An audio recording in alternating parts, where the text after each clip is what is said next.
I thought I knew her heartbeat better than my own. But that night in the club, it was a stranger's pulse pounding through the speakers. My wife, Lila, turned 30 under strobe lights, and I watched her glow, until the DJ's voice cut through the crowd, calling her name.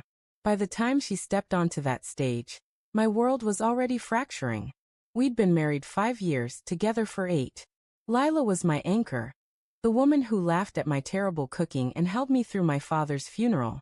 Her birthday was sacred, a day to spoil her, and she'd begged for a night out at Vortex, the kind of club where the bass rattles your bones.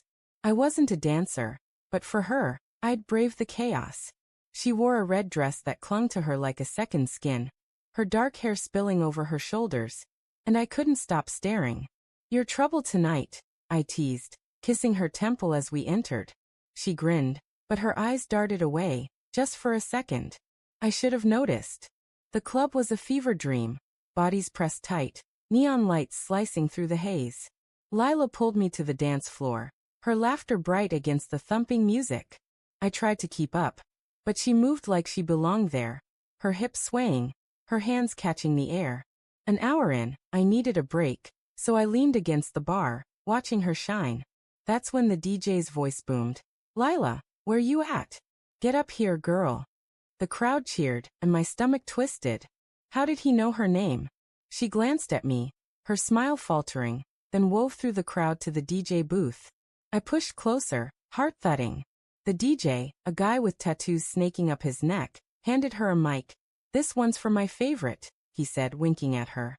The song started, some sultry beat she'd been humming for weeks, and she sang along, her voice low and intimate, like she was performing for him.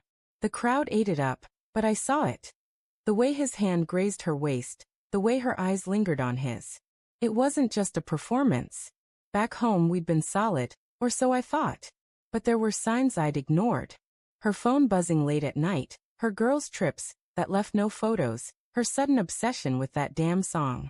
I'd chalked it up to her needing space, to me working too much. Now watching her on that stage, every doubt I'd buried clawed its way up. When she came back to me flushed and laughing, I grabbed her wrist. "How does he know you?" I asked, voice tight. She pulled away, eyes flashing. "It's just a bit of fun, Mark. Don't ruin this." The rest of the night blurred. Her dancing, me drinking, the distance between us growing. At home, she went to shower, leaving her phone on the counter. I don't know why I did it. Maybe it was the DJ's smirk burned into my mind. Her messages were unlocked, and there it was, texts to Jace, the DJ. Months of them. Flirty at first, then explicit. Photos. Plans to meet. My hands shook as I read. "You make me feel alive again." My wife, my Lila, was someone else's muse. I waited in the kitchen, the phone glowing like a confession. When she emerged, towel-wrapped, I held it up. "Who's Jace?" My voice broke. Her face crumpled, not with guilt, but with defiance. "You don't get it," she said. "You're always gone, Mark. He sees me." Each word was a blade, slicing through years of trust. I wanted to scream, to beg, but all I said was it worth it? She didn't answer, just looked away. And that silence was louder than any fight. I left that night, crashing at a friend's place. The next day, I filed for divorce. Lila didn't contest it. She moved out, probably to him. I heard through mutual friends that Jace ditched her a month later. Turns out, she wasn't his only favorite. Karma's a cold comfort, but it's something. I kept the house, but it's haunted by her laughter, her perfume, the life we planned. I don't hate her. I hate how I still love her, how I check my phone for her name, knowing it won't come. Some nights I lie awake, replaying that moment in the club. The DJ's voice, her smile, the crowd's roar. I wonder if I could have stopped it, if I'd loved her louder. But the truth is, she chose to step onto that stage.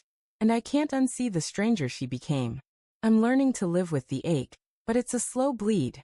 Sometimes, love isn't enough to keep someone from breaking you.